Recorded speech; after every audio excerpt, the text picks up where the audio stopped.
ہے کہ اگر ہم ان اقوال کو اباحت تصرف پہ بھی حمل کر لیں تو اباحت تصرف سے مراد انہوں نے لیا ہے الاباحت فی جمیع التصرفات. ٹھیک ہے نا؟ کہ ان دونوں قسموں کے اوپر اگر ہم ان دونوں قسموں کو مانتے ہیں ثالث اور رابع کو تو اشکال لازم آتا ہے. پہلا اشکال جو چوتھی قسم کے حوالے سے آئے گا کہ اگر ہم اباحت بإزاء الاباحت سے مراد کے دونوں اباحت کا قصد کر رہے تھے اور اباحت سے مراد التصرف الجمی مراد لے رہے تھے کہ ہر طریقے کا تصرف کر سکتے ہیں، کہ یہ دونوں اقوال یعنی یہ دونوں قول، ایک اباحت تصرف اور التصرف فی جمیع المجالات، یہ دونوں ایک دوسرے کے ساتھ میچ نہیں کھاتے ہیں، لہذا ان قولوں کو ماننا ہمارے لیے مناسب اور سزاوار نہیں ہے.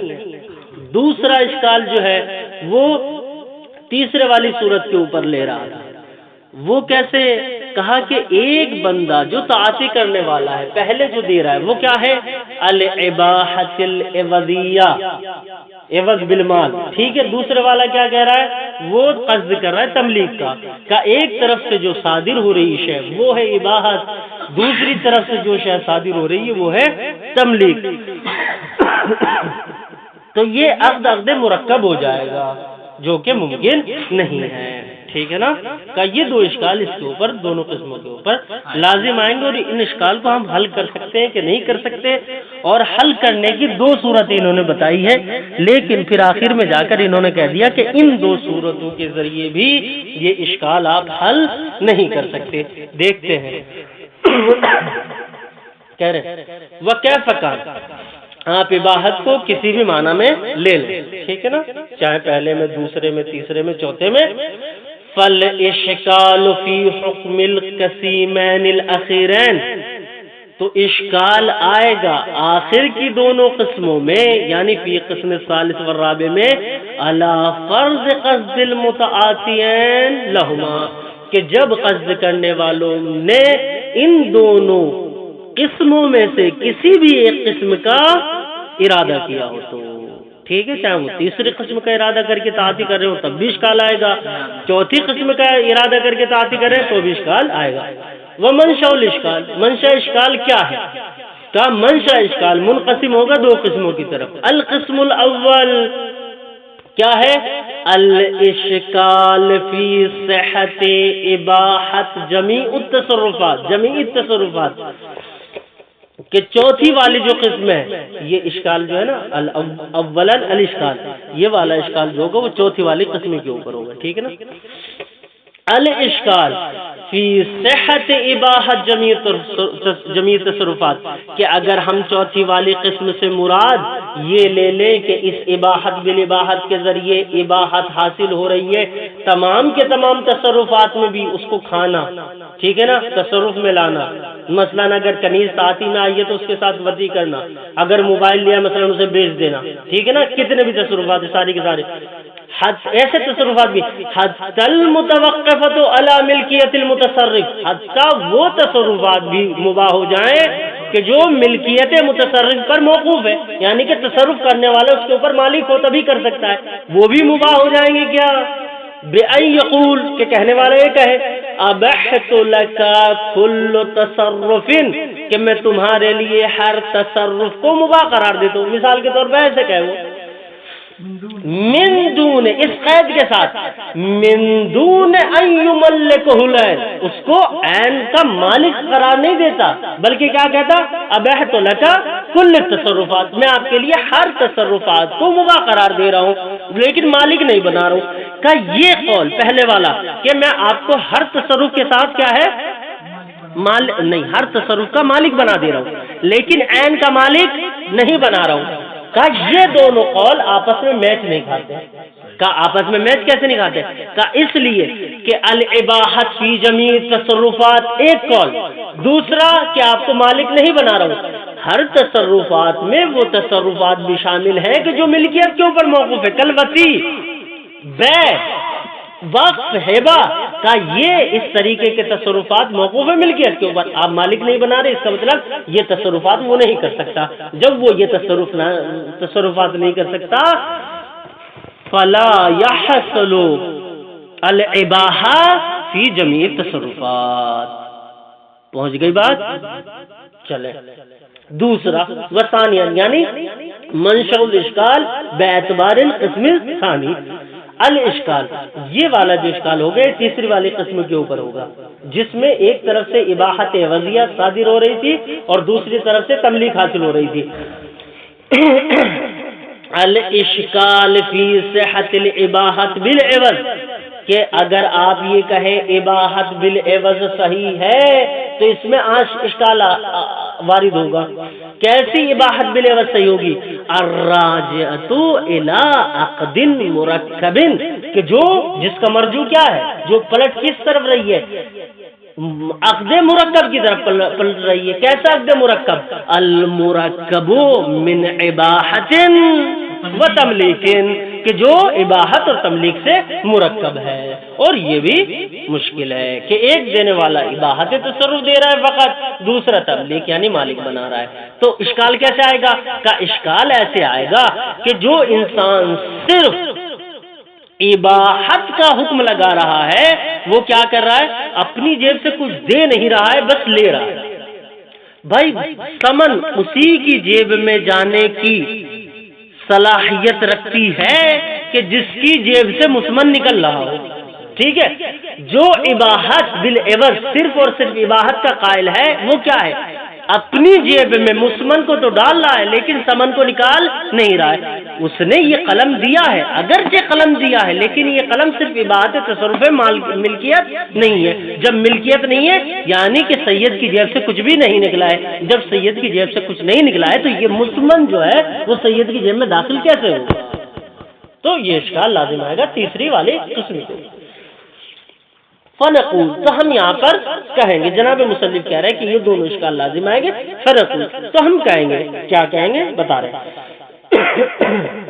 اما اباحت جمیع تصرفات حتی المتوقفۃ علی الملک کہ انسان کا مباح قرار دے دینا تمام کے تمام تصرفات کو، حتی وہ تصرف بھی جو متوقف ہے ملک کے اوپر، فظاہر انہا لا تجوز.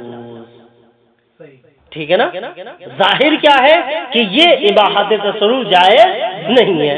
کیوں بھائی؟ وجہ کیا؟ اس سے علت بیان کرے. اذ التصرف الموقوف علی الملک چونکہ وہ تصرفات جو موقوف ہوتے ہیں ملک کے اوپر، لا یسوغ یہ جائز نہیں ہوتے ہیں. کس کے لیے؟ لغیر المالک مالک کے علاوہ دوسرے کے لیے، بمجرد اذن المالک جہاں پر صرف اور صرف مالک کا اذن تصرف مل رہا ہو وہاں پر غیر مالک یہ تصرفات نہیں کر سکتا. کیوں؟ اس کی بھی علت بیان کرے. کہا بتا رہے فَإِنَّ إِذْنُ الْمَالِكِ کہ اگرچہ مالک اجازت آپ کو دے رہا ہے، لیسا مشرعن مالک کا جو اذن ہے وہ مشرع نہیں ہے بلکہ وہ کیا ہے؟ اور لیسا مشرعن ولا لا محدود، نہ تو مشرع ہے نہ لا محدود ہے کہ جس چیز میں چاہے مالک تصرف دے سکتا ہے. ٹھیک ہے نا؟ مثلا کنیز تعاطی کے ذریعے آپ حاصل کر لیں، مالک تعاطی کے ذریعے جو کنیز حاصل ہو رہی ہے اور آپ اگر اباحت کے قائل ہیں تو وہ مالک بھی اگر کہے کہ آپ اس کے ساتھ وطی کر لیں، وطی کرنا جائز نہیں ہوگا.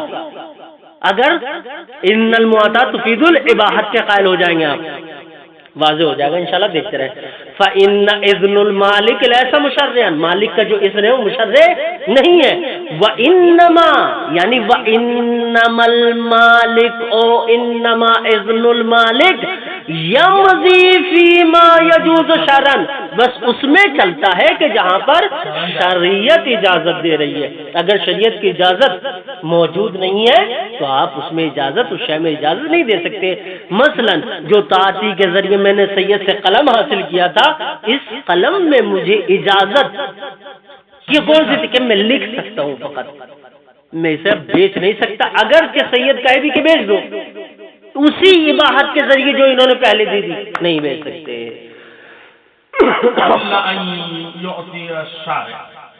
ہاں الا یاتی الاذن الخاص من الشارع فاذا كان بيع الانسان مال غيره فاذا كان بيع الانسان مال غيره لنفسه کہ جب انسان کا بیچنا دوسرے کے مال کو اپنے لیے غیر معقول، یہ معقول نہیں ہے، بِأَن يَمْلِكُ الثَّمَنَ مَعَ خُرُوجِ الْمَبِيعِ، کہ وہ ثمن کا مالک بن جائے اور مبی کے خارج ہونے سے ان ملک غیرہی، دوسرے کے ملک سے۔ کہنے کا مطلب کیا ہے؟ کہنے کا مطلب صاف لفظوں میں یہ ہے کہ سید نے مجھے قلم دیا تھا، ٹھیک ہے نا، قلم میرا نہیں ہے، میں نے تعاطی کیا تھا، اذن تصرف تھا، صرف تصرف کا اذن تھا، میں نے قلم کو بیچ دیا، تو گویا قلم جب میں نے مہدی کو بیچا ہے، جناب مہدی کو، جناب مہدی نے ایک مسمن نکال کے اس کے بدلے میں مجھے دی ہے، ٹھیک ہے، تو یہ جو قلم میری طرف سے نکلا ہے یہ میری جیب سے تو نہیں گیا ہے، اور مسمن میری جیب میں داخل ہو گئی ہے۔ اصل میں جو قلم جو سمن تھا، یا اس کو مسمن قرار دے لے، جو مسمن تھا وہ سید کا تھا، تو ضروری ہے مسمن جس کی جیب میں داخل ہو رہی ہے سمن اسی جیب سے نکل رہا ہو، یہ نہیں کہ سمن کسی کا اور مسمن کسی کا۔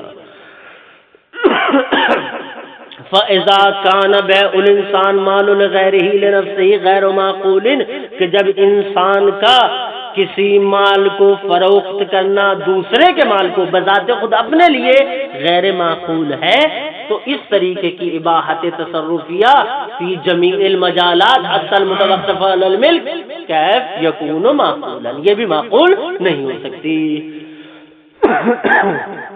کما صرح به العلامہ فی القواعد، جیسا کہ اسی چیز کی تصریح کی ہے جناب علامہ نے اپنی کتاب قواعد میں، فَكَيْفَ يَجُوزُ لِلْمَالِكِ أَن يَأْذُنَ فِيهِ، پس مالک کے لیے یہ اختیار کہاں سے حاصل ہے کہ وہ ان اشیاء میں اجازت دے۔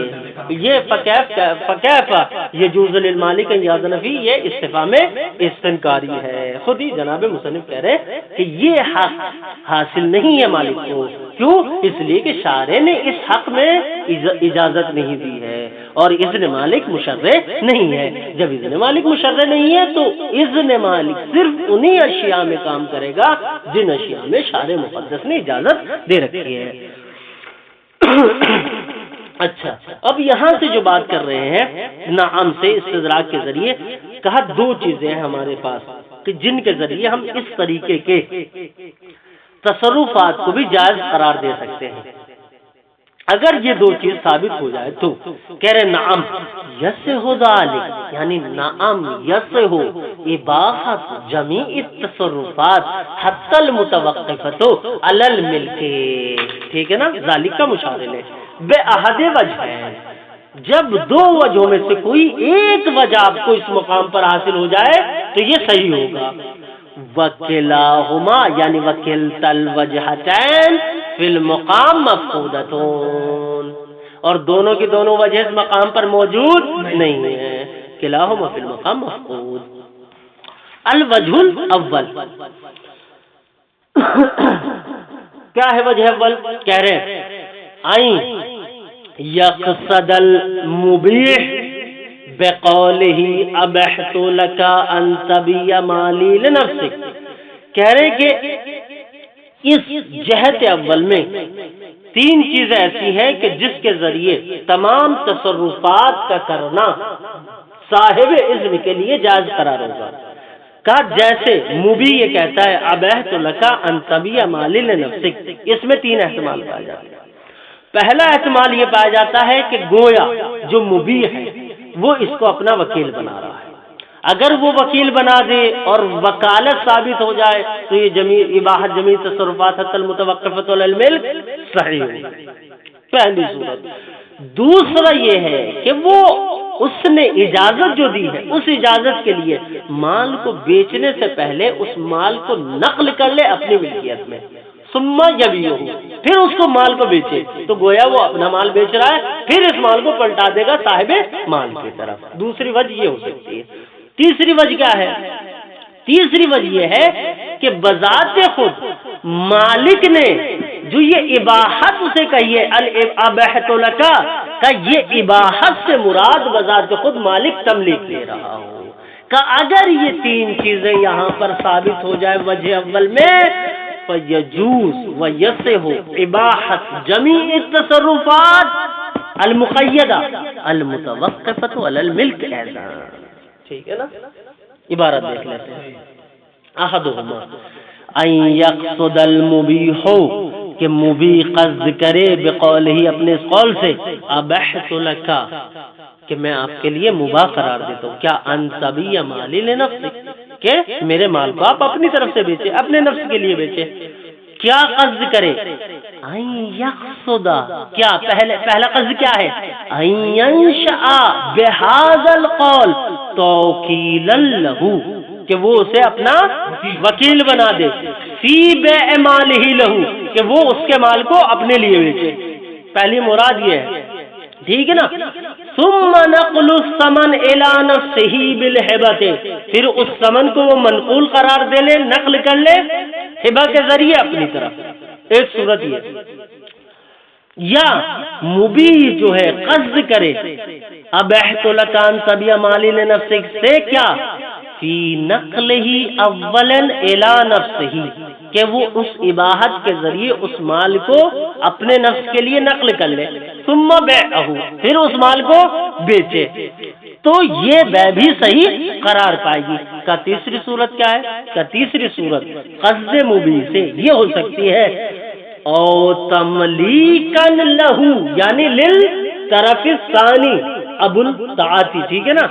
او تملیکن لہو بنفس هذه الاباحت، کہ بذات خود اس اباحت سے وہ اس سامنے والے کو جو تعاطی کرنے والا ہے اس کو مالک بنا رہا ہو. ٹھیک ہے نا. یعنی استعمال جو ہے وہ اباحت ہو رہی ہو لیکن قصد تملیک کا ہو.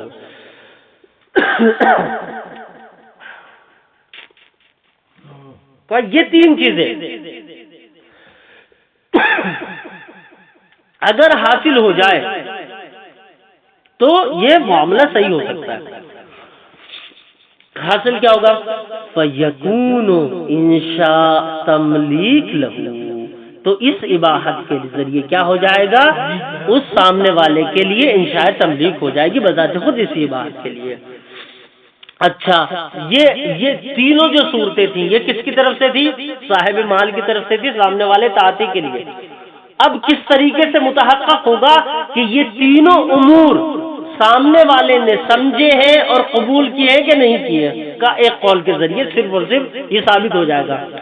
وَيَكُونُ بَيْعُ الْمُخَاطَبِ بِمَنْزِلَةِ قُبُولِهِ، اور جیسے ہی وہ سامنے والا کیا کرے اس چیز کو بیچ دے تو یہ اس کا بیچنا بمنزلت قبول ہے، یعنی اس نے بیچ دیا گویا کہ آپ کے وکالت کو قبول کر دیا. اگر اس نے بیچ دیا گویا آپ کی اباحت المراد بہی تملیک کو اس نے قبول کر لیا، گویا اس نے آپ کے مال کو پہلے اپنے اندر یعنی اپنے نفس کے لیے نقل کیا اور پھر اسے بیچ دیا. یہ تینوں چیز صرف ایک جہت سے وجود میں آ جائے گی اور سمجھ میں آ جائے گا. وَيَكُونُ بَيْعُ الْمُخَاطِبِ بِمَنْزِلَةِ قُبُولِهِ، کہ جیسے مخاطب سامنے والا جو تعاطی کرنے والا تھا وہ اسے بیچے گا گویا کہ وہ قبول کر رہا ہے. اچھا، کما صرح فی التذکرہ، جیسا کہ جناب علامہ نے اس چیز کا تصریح کی ہے کتاب تذکرہ میں، بِأَنَّ قول الرجل لمالک العبد، کہ جب کوئی بندہ مالک عبد کے لیے یہ کہتا ہے اعتق عبدک انی بکذا، ٹھیک ہے نا، کہ آپ اپنے غلام کو میری طرف سے اس استثنائیت کے اوپر بھیج دیں. استدعاء کا یہ قول کہنا، اس بندے کا یہ قول کہنا استدعاء لتملیک ہی، یہ دعا یعنی استدعاء کر رہا ہے، التماس کر رہا ہے مالک بننے کے لیے کہ آپ میری طرف سے اس چیز کے مالک بن جائیں. ٹھیک ہے نا. وَإِعْتَاقُ الْمَوْلَى عَنْهُ، اور اس صاحب غلام کا اس غلام کو آزاد کر دینا اس بندے کی طرف سے، انہو یعنی عن الرجل، اس رجل کی طرف سے، جواب لذالک الاستدعاء، اس استدعاء کا جواب ہے، یعنی کہ قد حصلت الایجاب والقبول، واذا حصلت الایجاب والقبول فالمعاملہ صحیحہ. فَيَحْصُلُ النَّقْلُ وَالْإِنْتِقَالُ بِهَذَا الْإِسْتِدْعَاءِ بس نقل اور انتقال حاصل ہو جائے گا اس کے استدعاء کے ذریعے، والجواب اور یعنی نقل و انتقال حاصل ہو جائے گا اس استدعاء کے ذریعے کہ جو اس رجل نے کہی ہے، ٹھیک ہے نا، کی ہے، والجواب اور جواب کے ذریعے کہ جو اس صاحب عبد نے، غلام کے مالک نے کی ہے۔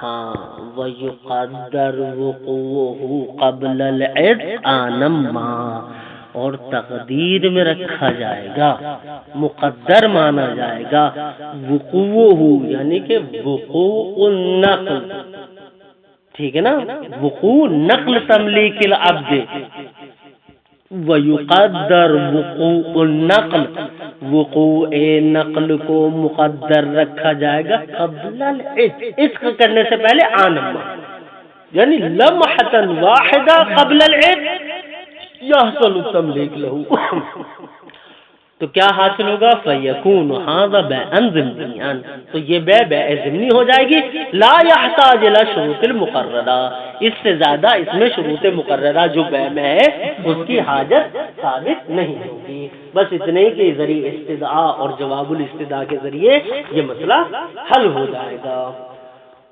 لعقد البیع یعنی شروط مقررہ لعقد البیع جو ہے ان کی احتیاج اس میں نہیں ہے۔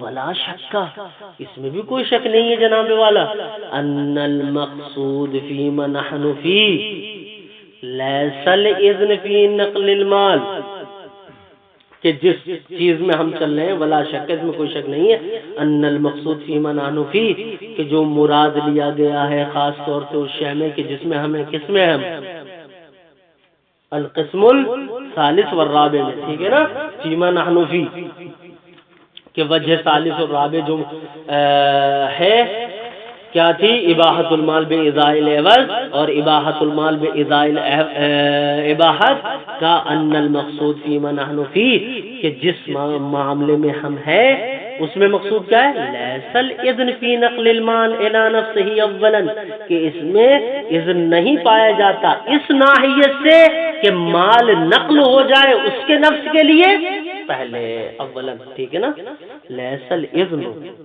اذن مالک نہیں ہے، فی نقل المال لنفسه، کہ وہ مال کو نقل کر لے اپنے لیے، اولا، پہلے، ٹھیک ہے نا، بلکہ مقصود کیا ہے؟ بل المقصود الاباحۃ المجردہ فقط، بلکہ اذن مالک سے مقصود تیسری اور چوتھی قسم میں صرف اباحت مجردہ ہے، اس سے زیادہ کچھ نہیں ہے، نہ کہ اذن مالک ہے نقل مال کے لیے، ولا فی نقل الثمن الیہ ثانیا، اور نہ ہی ثمن کا نقل کرنا بذات خود مالک کی طرف دوسری ناحیت سے، ولا قصد التملیک بالاباحۃ المذکورہ، اور نہ ہی یہاں پر تملیک کا قصد کیا گیا ہے اباحت مذکورہ سے، یعنی وہ جو تین آپ کو بتلایا تھا شروع میں، تین جہتوں سے معاملہ صحیح ہو سکتا ہے، وہ تینوں کی تینوں جہت یہاں پر نہیں پائی جاتی۔ ولا قصد المخاطب التملک عند البیع، اور مخاطب کا قصد بھی تملک کا نہیں ہوتا جب وہ اسے بیچ رہا ہوتا ہے، حتی یتحقق تملیک ضمنی، یہاں تک کہ تملیک ضمنی متحقق ہو، جو مقصود ہے متکلم اور مخاطب کی، مقصود للمتکلم والمخاطب، جو تملیک ضمنی مقصود ہے متکلم اور مخاطب کی، کما کان مقصودا، یعنی کما کانت تملیک مقصودا، جیسا کہ تملیک مقصود تھی، ولو اجمالا، اگرچہ اجمالی طور پر ہی، کون سے مسئلے میں؟ فی مسئلۃ اعتق عبد کانی،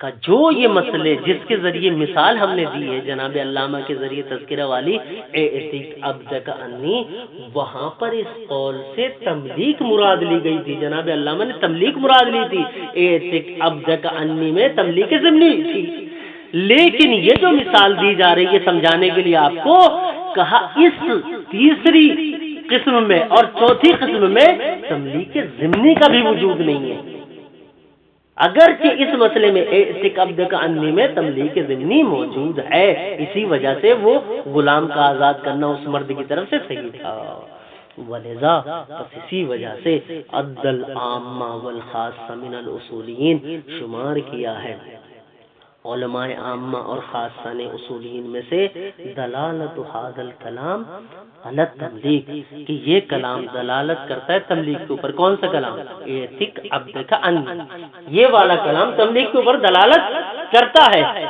کس ناحیے سے؟ من دلالت الاقتضاء التي عرفوها، دلالت اقتضاء کے ذریعے کہ جس کی تعریف انہوں نے کی ہے. اقتضاء کی تعریف جو ہے اصول میں شروع میں لکھی ہوئی ہے جہاں پہ وہ نہیں کی بحث کرتے ہیں. بأنہا دلالت مقصودۃ للمتکلم، کی ایسی دلالت ہے جو متکلم کا قصد ہوتا ہے. یتوقف صحت الکلام، کہ جس کے اوپر کلام کی صحت موقوف ہوتی ہے عقلی اعتبار سے بھی اور شرعی اعتبار سے بھی.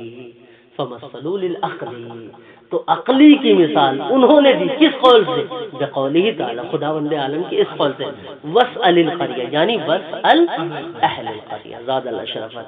وللشریع بہذا المثال، اور شریع کی مثال دی ہے انہوں نے اس مثال کے ذریعے. کون سی مثال کے ذریعے؟ ایتک عبدک انی سے. ٹھیک ہے نا. ومن المعلوم، اور یہ بات آپ کو معلوم ہونی چاہیے کیا؟ ان المقصود فیما نحن فی، کہ جو مقصود ہے خاص طور سے اس مسئلے میں کہ جس میں ہمیں یعنی قسم ثالث اور رابع میں لیس الا مجرد الاباحہ، کہ اس میں نہ تملیک ضمنی مراد ہے، نہ استدعاء ہے، نہ توکیل ہے، نہ نقل ملکی، نہ نقل مال ہے، نہ نقل ثمن، نہ مسمن ہے. صرف مقصود کیا ہے؟ الاباحۃ المجردہ ہے. فلا يمكن تصحيح هذا القول من جهة الاول، جو دو جہتیں بتائیں، جہت اول سے آپ اس قول کو صحیح نہیں کر سکتے. ٹھیک نا. فیما نحن فی لیس الا مجرد الاباحہ، صرف اور صرف اباحت مجردہ. الجہت الثانیہ، جہت ثانیہ کیا ہے؟ ان یدل دلیل شرعی علی حصول الملکیت للمباح له بمجرد الاباحہ فیکون کاشفا عن ثبوت الملک له عند ارادۃ البیع عن المال. اب کہہ رہے ہیں کہ یہ جو تیسری والی قسم تھی اور چوتھی والی قسم تھی، تیسری والی قسم میں مسئلہ کیا تھا؟ اباحت العوض ایک طرف سے حاصل ہو رہا تھا اور تملیک دوسری جہت سے وارد ہو رہی تھی. چوتھی والی قسم میں دونوں طرف سے اباحت آ رہی تھی. اور کہہ رہے ہیں کہ ان اباحتوں کے ذریعے آپ مقصود کیا لے رہے تھے؟ اباحت جمیع التصرفات حتی المتوقفۃ علی الملک کا اس کا حصول پہلی ناحیت سے حاصل نہیں ہوا. دوسری ناحیت میں دیکھتے ہیں کہ اس کا ثبوت اباحت جمیع التصرفات حتی المتوقفۃ علی الملک کا اس بات ایسی صورت میں جائز ہو سکتا ہے کہ جب آپ کوئی دلیل خاص لے کر آئے، کتاب سے، سنت سے، عقل سے، کوئی ایک دلیل خاص لے کر آئے، اجماع لے کر آئے جو دلالت کر رہا ہو کہ یہ قسم ثالث اور قسم رابع میں دلیل خاص پائی جا رہی ہے کہ اباحت تصرف سے مراد اباحت جمیع التصرفات حتی المتوقفۃ علی الملک حاصل ہو جائے گا. کہ اگر یہ دلیل خاص ہمیں مل جائے فنحن معکم، ہم آپ کے پیچھے پیچھے چل دیں گے، وَإِلَّا لَيْسَ كَذَلِكَ. ٹھیک ہے. دیکھتے ہیں ان یدل دلیل شرعی، کہ کوئی دلیل خاص ہو، دلیل شرعی ہو جو دلالت کرے کس شے کے اوپر؟ علی حصول الملکیت، کہ ملکیت حاصل ہو گئی کس چیز کے لیے؟ للمباح لہ، جس کو آپ نے اباحت دی تھی، یعنی اباحت تصرف سے ملکیت حاصل ہو رہی ہو بمجرد الاباحہ، صرف اور صرف اباحت سے ثبوت ملکیت حاصل ہو جائے، حصول ملکیت ہو جا رہی ہو، کوئی دلیل شرعی لانی چاہیے آپ کو اس کے ثبوت کے لیے. میں دوبارہ پھر لفظی ترجمہ کر لیتا ہوں، نہیں تو ادھر ادھر ہو جاتا ہے. ان یدل دلیل شرعی، کہ دلیل شرعی دلالت کر رہی ہو علی حصول الملکیت، ملکیت کے حصول کے اوپر، للمباح لہ، جس کو آپ نے اباحت دی ہے بمجرد الاباحہ، صرف اور صرف اباحت کے ذریعے. فیکون کاشفا عن ثبوت الملک، یعنی فیکون الدلیل الشرعی. ٹھیک ہے نا. فیکون الدلیل الشرعی، تو دلیل شرعی ہوگی کیا؟ کاشفا عن ثبوت الملک لہ، کہ اس کے لیے ملک کے ثبوت کا کاشف ہوگی.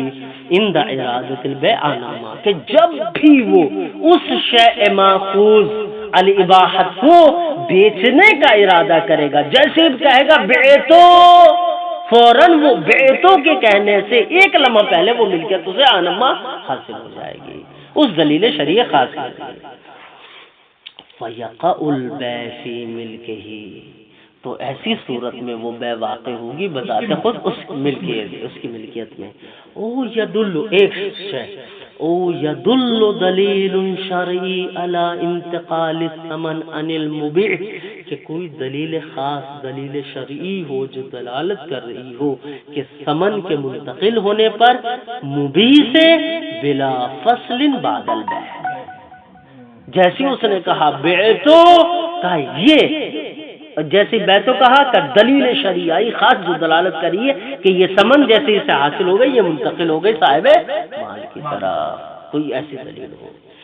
فیکون ذالک، تو ایسی صورت میں کیا ہو جائے گا یہ شبہ، فیکون ذالک شبہ دخول العمودین، یہ شبہ دخول العمودین ہو جائے گا فی ملک شخص، ایک ہی شخص کی ملکیت میں، آنما ایک ہی آن یعنی ایک ہی لحظے میں، شبہ دخول العمودین یا حصول العمودین اس شبہ کو کہتے ہیں کہ مثلا جو تعاطی کے ذریعے میں نے سید سے قلم لیا تھا، قلم نے مجھے اباحت مجردہ کا قصد کر کے قلم دیا تھا، اب کیا کیا میں نے یہ قلم کیا کیا، اور آپ نے مجھ سے یہ موبائل لیا تھا، ٹھیک ہے نا، تو میں نے جو مثلا آپ کو موبائل دیا تھا تملیک کی جہت سے دیا تھا، آپ نے جو مجھے قلم دیا تھا مثال کے طور پہ، وہ قلم مجھے صرف اباحت کے طور پہ دیا تھا، اب جیسے اباحت کے طور پہ دیا، اب میں نے قلم بیچ دیا جناب کو، ٹھیک ہے نا، جیسے یہ قلم میں نے بیچا، کہ یہ قلم کا بیچنا یہ ہے کہ ان کی جیب سے کچھ خارج نہیں ہو رہا ہے، ہماری جیب سے کچھ خارج نہیں ہو رہا ہے، مال کس کا بیچ رہا ہوں سید کا، تو گویا مال بھی دوسرے کا بیچ رہا ہوں، اور جو مال سامنے سے حاصل ہو رہا ہے وہ بھی میری جیب میں جا رہا ہے، یعنی دخول العمودین یعنی دخول الصلعتین اور دخول المالین فی جیب واحد ما ان شیئا واحدا ما خرج من تلک الجیب، کہ اس جیب سے کچھ نکلا نہیں بلکہ دو چیزیں اور آگے داخل ہو گئی ہے، شبہ عمودیہ اسے کہتے ہیں۔ فیکون ذالک شبہ دخول العمودین فی ملک شخص نانما لا یقبل غیر العتق، یہ کیا ہے کسی بھی چیز کو قبول نہیں کرتا عتق کے علاوہ، فَإِنَّهُ حِينَئِذٍ، پس ایسی صورت میں کیا ہوگا، یقال بالملک المقدر نما، کہ اس انسان کو جو بیچ رہا ہے اسے ملکیت کا حصول ہو جاتا ہے بیچنے سے پہلے کسی نہ کسی لہجے میں، جس طریقے سے اعتق عبد کا انی میں، ٹھیک ہے نا، اعتق عبد کا انی میں ہوا تھا، اعتق عبد کا انی میں کیا ہوا تھا، 1 منٹ زیادہ لگے گی لیکن کوئی مسئلہ نہیں، اعتق عبد کا انی میں ہوا تھا کہ جناب آئے اور آ کے کہنے لگے کہ اعتق عبد کا انی، مجھ سے کہا انہوں نے کہ اپنے غلام کو میری طرف سے بھیج دو، اس میں کیا ہوا تھا کہ میں اس غلام کا مالک تھا، لیکن انہوں نے کیا کہا تھا، اعتق عبد کا انی بے قضا، کہ آپ اپنے غلام کو میری طرف سے فلا فلا قیمت پر بھیج دو، میں جب اس غلام کو عتق میں دے رہا ہوں، اس کو بیچ رہا ہوں یا آزاد کر رہا ہوں، گویا میں اس غلام کو آزاد کرتے ہوئے مالک نہیں ہوں، کیونکہ میں کس چیز کا مالک بنا ہوں، اس قیمت کا کہ جو جناب سماعتی شیخ سے خارج ہوئی ہے، میں اس کا مالک بنا ہوں، ٹھیک ہے نا، تو میں اس مال کا مالک ہوں، اس غلام کا مالک نہیں رہا، لیکن جیسے ہی میں اس غلام کا عتق کر رہا ہوں، شارع مقدس یہ کہتا ہے یحصل الملک بعانما، آپ کو کہیں نہ کہیں کسی نہ کسی حصے میں ملکیت حاصل ہو جائے، کیوں حتیٰ یصح العتق، یہاں تک کہ آپ کا عتق صحیح ہو سکے، اگر مجھے اس کو آزاد کرنے سے پہلے ملکیت حاصل نہیں ہوئی تو یہ عتق صحیح نہیں ہوگا، ٹھیک ہے نا۔ یقال بالملک المقدر انما للجمع بین الادلۃ، اس لیے کہ دونوں دلیلوں کے درمیان جمع کرتے ہوئے، ایک دلیل کیا کہتی ہے، لا عتق الا بالملک، کہ آپ عتق نہیں کر سکتے مگر کس چیز میں، ملکیت میں، اور دوسری دلیل کیا ہے، ان الانسان لا یملک العمودیہ جو پہلے والا ہے کہ انسان دونوں چیزوں کا مالک نہیں بن سکتا کہ دونوں مال اسی کی جیب میں جائے، دونوں صلح اسی کی جیب میں جائے، تو ان دونوں کو جمع کرتے ہوئے وَهَذَا الْوَجْهُ مَفْقُودٌ فِي مَنَانُفِي، اور یہ والی وجہ بھی مفقود ہے اس مسئلے میں کہ جس میں ہم چل رہے ہیں قسم ثالث اور رابع میں۔ کیوں؟ وجہ کیا ہے؟ اس المفروض، چونکہ جو قضیہ مفروض ہے وہ کیا ہے؟ انہو لم يدل دلیل بالخصوص علی صحت حاصل اباحت العامہ، کہ کوئی دلیل خاص نہیں پائی جاتی جو دلالت کر رہی ہو خاص طور سے اس اباحت عامہ کی صحت کے اوپر، ٹھیک ہے نا، کوئی دلیل نہیں پائی جاتی۔ فاثبات صحت ہی، بس اس اباحت عامہ کی صحت کا اثبات بعموم مثل الناس مسلطون علی اموالہم، کہ اس اباحت عامہ کی صحت کا ثبوت یا اثبات کرنا اس عموم سے الناس مسلطون علی اموالہم، کہ انسان اپنے مال کے اوپر کیا ہے؟ مسلط ہے۔ یعنی اگرچہ میں یہ کہہ دوں مثلا جو تعاطی کے ذریعے اگرچہ اباحت کا قصد کیا تھا، میں کہہ رہا ہوں آپ کو ہر چیز میں آپ کو کیا ہے؟ اباحت تصرف ہے، حتی المتوقفۃ علی الملک میں بھی آپ کو اباحت تصرف ہے، ولکن لا املک، میں آپ کو مالک نہیں بناؤں گا۔ بس میری دلیل کیا ہے اس قول کے اوپر؟ الناس مسلطون علی اموالہم، کہ لوگ اپنے اموال کے اوپر کیا ہے؟ مسلط ہے، وہ جس ناحیت سے چاہے سامنے والے کو اس میں تصرف کی اجازت دے سکتے ہیں۔ کہا یہ یہاں پر نہیں چلے گا، کیسے؟ دیکھتے ہیں۔ وَإِثْبَاتُ صِحَتِهِ یا وَإِثْبَاتُ صِحَتِ مِثْلِ هَذِهِ الْإِبَاحَةِ بِعُمُومِ النَّاسُ مُسَلَّطُونَ عَلَى أَمْوَالِهِمْ يَتَوَقَّفُ عَلَى عَدْمِ مُخَالَفَةِ مُؤَدَّاهَا، اس صحت کا اثبات متوقف ہے کس شے کے اوپر؟ علی عدم مخالفت مؤداها، کہ وہ اس عموم کے مؤدا کے مخالف نہ جا رہا ہو۔ اگر وہ صحت، اس صحت کا اثبات مؤدہ عموم کے خلاف جا رہا ہے، فلا يمکن اثبات الصحت، تو اس ناحیت میں اس مورد میں صحت کا اثبات آپ نہیں کر سکتے۔ کیوں؟ لقواعد اخر، ٹھیک ہے نا، دوبارہ کر لیں ترجمہ، یتوقف علی عدم مخالفت مؤداها لقواعد اخر، کہ یہ یعنی اثبات الصحت متوقف ہے علی عدم مخالفت مؤداها، کہ اس عموم کا جو مؤدا ہے وہ مخالفت نہ رکھتا ہو لقواعد اخر، دوسرے قواعد سے۔ مثلا قاعدۃ الاولی کیا ہے؟ توقف انتقال الثمن الى شخص علی کون المثمن مالا لہ، کہ ثمن کا منتقل ہونا موقوف ہے دوسرے شخص کی طرف علی کون المثمن مالا لہ، کہ مثمن اس کا مال ہو۔ یعنی ثمن میرے پاس تبھی آئے گی جب میں اپنی جیب سے مثمن دے رہا ہوں، لیکن اگر میں سید کا مال بیچ رہا ہوں اپنی طرف سے، یہ متحقق نہیں ہوگا۔ اب یہ کہہ رہے ہیں الناس مسلطون کے ذریعے ہم اس معاملے کی صحت کو ثابت کریں گے؟ کہا نہیں کر سکتے۔ کیوں؟ اس لیے کہ یہ دوسرا قاعدہ فقیہ ہے جو اس کے برخلاف ہے، جو یہ کہہ رہا ہے کہ ثمن اسی کی جیب میں داخل ہوگا جس کی جیب سے مثمن نکل رہا ہے، یا مثمن اسی کی جیب میں داخل ہوگا جس کی جیب سے ثمن نکل رہا ہے۔ اور آپ اس کے الناس مسلطون علی اموالہم کے ذریعے ثابت کر رہے ہیں کہ کہیں بھی کچھ بھی داخل کر سکتے ہیں، یہ داخل نہیں ہو سکتا۔ ٹھیک، ایک قاعدہ۔ دوسرا قاعدہ کیا ہے؟ وَتَوَقُّفُ صِحَّةِ الْعِتْقِ عَلَى الْمِلْكِ، دوسرا قاعدہ یہ ہے کہ صحت عتق موقوف ہے ملکیت کے اوپر۔ اگر آپ اپنی ملکیت میں کیا کر رہے ہیں؟ عتق کر رہے ہیں تو صحیح ہوگا، اگر دوسرے کی ملکیت میں آپ عتق کر رہے ہیں فلا یکون صحیحا، تو یہ صحیح نہیں ہو سکتا۔ تیسرا قاعدہ فقیہ کیا ہے؟ تیسرا قاعدہ فقیہ یہ ہے وصحۃ الوضع علی التحلیل بصیغۃ خاصہ، کہ جناب والا آپ اسی کنیز کے ساتھ وطی کرنا آپ کا صحیح ہوگا کہ جس کو آپ حلال کر رہے ہیں یہ خاص صیغے کے ذریعے، اس کے علاوہ آپ کسی کے ساتھ وطی نہیں کر سکتے۔ مثلا معطات میں جو آپ کو کنیز حاصل ہوئی ہے اس میں صیغہ خاصہ کا وجود نہیں ہے، جب صیغہ خاصہ کا وجود نہیں ہے فلا یجوز الوطی معها، آپ اس کے ساتھ وطی نہیں کر سکتے۔ لا بمجرد الاذن فی مطلق التصرف، صرف اور صرف اجازت کا دے دینا مالک کا، یہ صحت، اس بات صحت کے اوپر کفایت نہ کرے گا، لا بمجرد اذن فی مطلق تصرف، نہ کہ صرف مالک کا صرف اور صرف اذن کا حصول مطلق تصرف کے وہ صحیح قرار دے گا، ایسا نہیں ہو سکتا۔ وَلِأَجْلِ مَا ذَكَرْنَا صَرَّحَ الْمَشْهُورُ،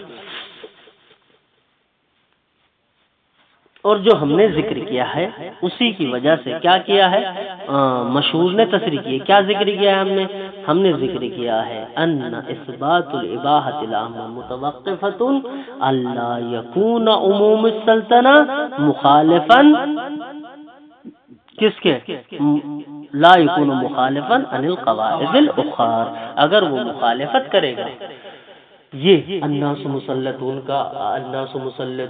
کا عموم اگر دوسرے قواعد کے معدہ سے مخالفت کر رہا ہو تو اس بات صحت ممکن نہیں ہے، ٹھیک ہے نا۔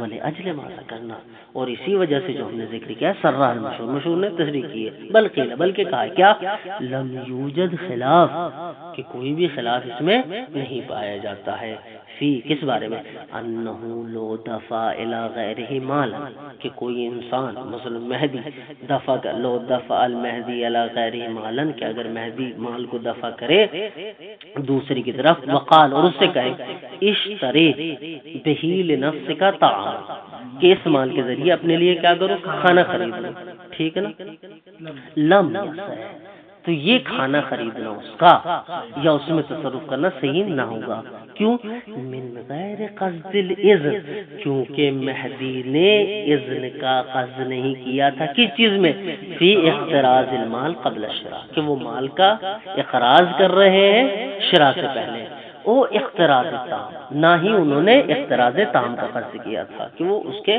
تام کے کو یعنی تام کا مقرض بنا رہے اپنا، وہ استفاء الدین منہ بعد الشراء، اور نہ ہی اس چیز کا قصد کیا تھا کہ وہ اس دین کا استفاء کریں گے یا اس دین کی وفا کریں گے جب وہ کھانے کو خرید لے گا، اس وجہ سے کیا ہوگا، وقال اشتری بہ لنفس کا تعامن لم سے، اسی وجہ سے یہ معاملہ صحیح نہیں ہوگا، کما صرح بھی، جیسا کہ اسی چیز کی تصریح کی ہے، کما صرح یعنی کما صرح العلامہ بھی یعنی بعدم صحت التصرف فی الاخذ فی مواعظ من القواعد، قواعد کی چند جگہوں پر جناب علامہ نے اس چیز کی کیا کی تصریح کی ہے، وَأَلَّ لَهُ، اور عدم صحت تصرف کو کی علت کیا بیان کی ہے، وَأَلَّ لَهُ یعنی وَأَلَّ العلامہ لعدم صحت التصرف من الاخذ فی بعضها، بعض موارد میں بأنه لا يعقل،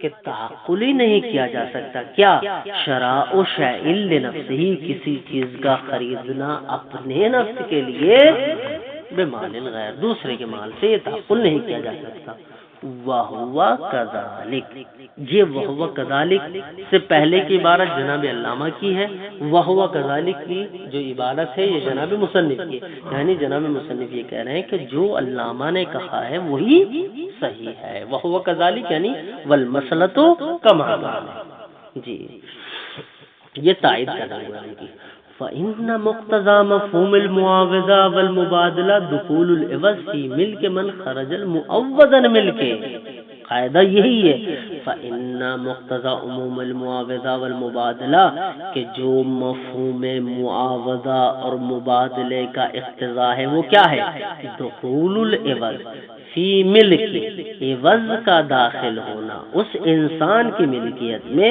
من خرج المعوض عن ملکہ، کہ جس کی ملکیت سے معوض خارج ہوا ہے، یعنی دخول الثمن فی ملک من خرج من ملک ہی مسمن یا سمن اسی کی ملکیت میں داخل ہوگا کہ جس کی ملکیت سے کچھ نکلا ہے، ایسا نہیں کہ اس کی جیب سے کچھ نکلا بھی نہیں اور وہی مالک بن جائے، ٹھیک ہے نا، دخول العوض، عوض کا داخل ہونا، فی ملک اس شخص کی ملکیت میں، من خرج المعوض عن ملک، کہ جس کی ملکیت سے معوض نکلا ہے، وَإِلَّا، اور اگر ایسا نہ ہو کہ معوض جیب سے نہ نکلے اور عوض داخل ہو جائے، لم یکن عوضا وبدلا، تو اس کو عوض اور بدل آپ نہیں کر سکتے، وَلِمَا ذکرنا، اور جو ہم نے ذکر کیا ہے ولما ذکرنا حکم الشیخ وغیرہ، اور جو ہم نے ذکر کیا ہے اسی کے اوپر حکم لگایا ہے جناب شیخ نے اور جناب شیخ طوسی کے علاوہ دوسرے علماء نے.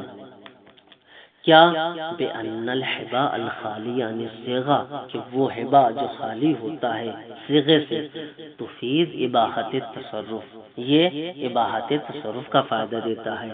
لیکن لا یجوز وطی الجاریہ، لیکن اگر کوئی حبا ایسا ہو جو لفظ سے خالی ہو اور اس حبے میں آپ کو کنیز مل رہی ہو تو کیا ہوگا؟ لیکن یا لا یجوز، لیکن جائز نہیں ہوگا وطی الجاریہ، اس جاریہ سے وطی کرنا جو حبے میں آپ کو حاصل ہوئی ہو، اور ویسا حبا کہ جس میں الفاظ کا وجود نہ پایا جا رہا ہو. اگر الفاظ یعنی وہ کنیز کو لا کے یہ کہے وَحَبْتُكَ هَذِهِ الْجَارِيَّةَ، تو آپ وطی کر سکتے ہیں. اگر الفاظ کا وجود نہیں ہے تو آپ وطی نہیں کر سکتے ہیں. ما جبکہ ان الاباحہ المتحقق من الواہب، جبکہ اباحت متحقق ہے واہب سے. ٹھیک ہے نا، واہب چاہتا ہے کہ آپ جو تصرف کرنا چاہتے ہیں کریں، لیکن شریعت کہہ رہی ہے کہ اگر حبے میں صیغے کا وجود نہیں تو آپ کنیز کے ساتھ وطی نہیں کر سکتے. اگر صیغے کا وجود ہے تو آپ وطی کر سکتے ہیں. تو اذن تصرف فی جمیع التصرفات، یہ موقوف علی اذن المالک نہیں ہے بلکہ موقوف علی اذن الشارع ہے. ٹھیک ہے نا. تعم جمیع التصرفات، جو واحد کی طرف سے تمام کے تمام تصرفات کو کیا ہے داخل کیے ہوئے ہوتا ہے، شامل کیے ہوئے ہوتا ہے. وعرفت ذلک، اور آپ یہ بھی جان چکے ہیں کیا، ان الشہید فی الحواشی، جناب شہید اول نے اپنی حواشی میں لکھا ہے کیا، لم یجوز اخراج الماخوذ، کے جائز نہیں ہے ماخوذ شے کا نکالنا جو آپ نے معتاد کے ذریعے حاصل کی ہے. لم یجوز اخراج الماخوذ بالمعتاد، کہاں جائز نہیں، فی الخمس والزکوٰۃ وثمن الہدیہ. ٹھیک ہے نا، خمس کا، زکوٰۃ کا، ثمن ہدیہ کا نکالنا جائز نہیں ہے. ولا وطی الجاریہ، نہیں آپ جاریہ کے ساتھ وطی کر سکتے ہیں. ما جب کہ کیا، ان مقصود المتعاطین الاباحۃ المطلقہ، جب کہ تعاطی کرنے والوں نے اباحت مطلقہ یعنی اباحت فی جمیع التصرفات حتی المتوقفۃ علی الملک کا غض کیا تھا، لیکن پھر بھی آپ اس کو خمس میں نہیں نکال سکتے، زکوٰۃ میں نہیں نکال سکتے. کیوں؟ اس لیے کہ شارع نے اجازت نہیں دی ہے. مالک اجازت دیتا ہے، مالک کی اجازت کے اوپر تمام کے تمام تصرفات موقوف نہیں ہے بلکہ اذن شارع کے اوپر موقوف ہے. مالک اس چیز میں اجازت دے سکتا ہے جس کی اجازت شارع نے دی ہے، اپنی طرف سے کسی چیز میں اجازت مالک نہیں دے سکتا. والحمدللہ رب العالمین.